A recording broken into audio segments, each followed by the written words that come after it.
Sabe aquela sensação de estar falando com a parede? De ter uma ideia fantástica, uma oportunidade incrível, mas a outra pessoa simplesmente não entende? Pois é. Nessa análise, a gente vai desvendar por que isso acontece e, mais importante, descobrir a ferramenta mais poderosa para derrubar esses muros. E não é com força, não, hein? É com entendimento. Todo mundo já passou por isso, né? A gente apresenta uma ideia que parece genial, uma chance de ouro, e do outro lado, nada. A pessoa não vê. Fica aquela frustração no ar, um sentimento de, ué, como assim? A grande pergunta é, por que isso é tão comum? Por que é tão difícil fazer com que os outros enxerguem o que pra gente parece tão óbvio?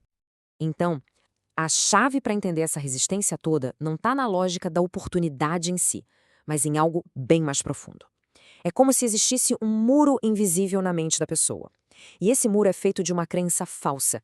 É uma barreira mesmo que barra a entrada de informação nova, por melhor que ela seja.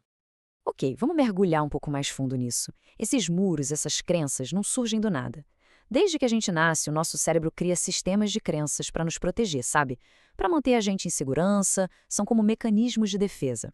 O problema é que, muitas vezes, essas mesmas defesas que foram criadas para proteger acabam impedindo o nosso progresso e a nossa capacidade de abraçar o novo. Tá, mas como esses muros são construídos, tijolo por tijolo? Embora pareça uma coisa super complexa, o processo todo se resume a uma fórmula até que bem simples, que a gente vai ver agora. Basicamente, tudo se resume a este processo de 3 passos. Primeiro, acontece alguma coisa, uma experiência, pode ser qualquer coisa. Logo em seguida, a nossa mente, para dar sentido àquilo, cria uma história. E essa história, depois de repetida e reforçada, vira uma crença. Esse ciclo já aconteceu milhares de vezes na vida de todo mundo, construindo a pessoa que cada um é hoje. Agora, olha que interessante isso aqui. A mesma experiência pode levar a resultados completamente diferentes. Duas pessoas tentam uma dieta e não conseguem seguir. Uma delas cria a história de que o problema é ela, que ela é incapaz. E isso gera crença. Eu nunca vou conseguir emagrecer. A outra pessoa cria uma história diferente. A estratégia estava errada e forma a crença. É possível, só preciso achar o jeito certo. A experiência foi a mesma. O que mudou tudo foi a história que cada uma contou para si mesma. E aí que está o pulo do gato.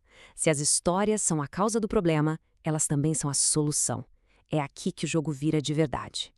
Para quebrar esses muros de crenças falsas, não adianta usar fatos e dados. A gente tem que usar uma ferramenta muito melhor: uma nova história.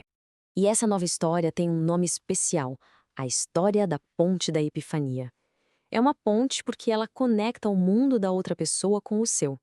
Ela começa exatamente onde a pessoa está, validando a crença que ela tem. E aí, essa história vai guiando a pessoa pela sua própria jornada, mostrando a nova experiência e a nova história que te levaram àquele momento ahá, sabe? Aquele estalo que mudou tudo. A chave aqui é a empatia. Não é sobre dizer que o outro está errado, mas sim mostrar que um dia a gente já esteve exatamente no mesmo lugar. Essa citação resume tudo de forma perfeita. O objetivo não é convencer na marra, é levar a pessoa a uma nova crença.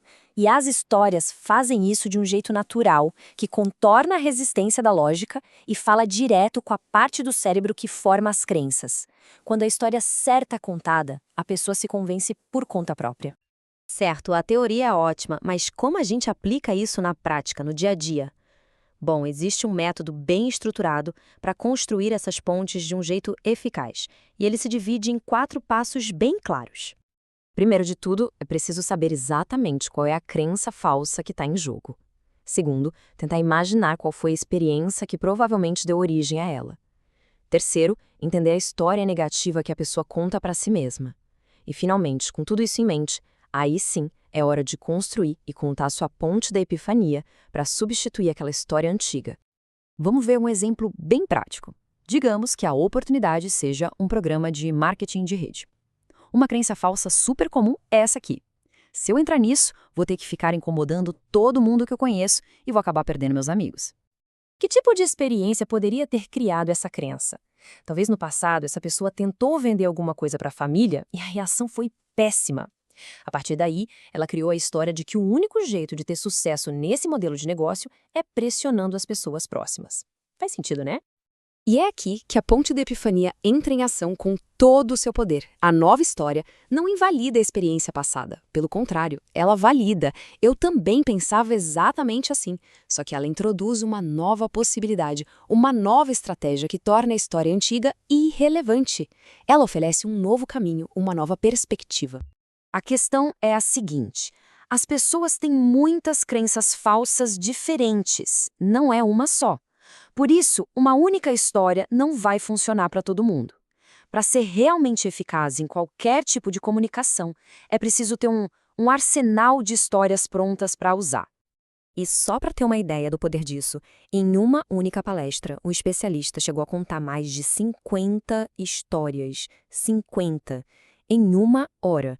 Isso dá quase uma por minuto.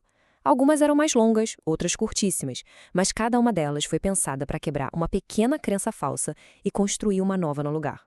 Então, por onde começar a construir o próprio inventário de histórias? O processo é exatamente o mesmo que a gente viu. Começa listando as principais objeções e crenças falsas que mais aparecem. Depois, para cada uma, é preciso fazer um trabalho de detetive, imaginar a experiência e a história por trás dela. E, por fim, construir a sua ponte da epifania para oferecer um caminho novo. E aqui vai a dica mais importante de todas. Se parece difícil adivinhar as crenças dos outros, o melhor ponto de partida é olhar para o espelho. Quais eram os seus próprios medos, as suas dúvidas, antes de ter a sua própria epifania? As suas antigas crenças falsas são muito provavelmente as mesmas do seu público. E as suas histórias de superação sempre serão as mais autênticas e, por isso mesmo, as mais poderosas. E para a gente fechar, fica essa reflexão. Pense um pouco na sua vida, no seu trabalho, nos seus relacionamentos. Qual é a crença limitante, a história falsa que mais está impedindo o progresso? Seja um progresso seu ou das pessoas ao seu redor. Identificar essa história é sempre o primeiro passo para conseguir construir a ponte que vai levar todo mundo para uma nova verdade.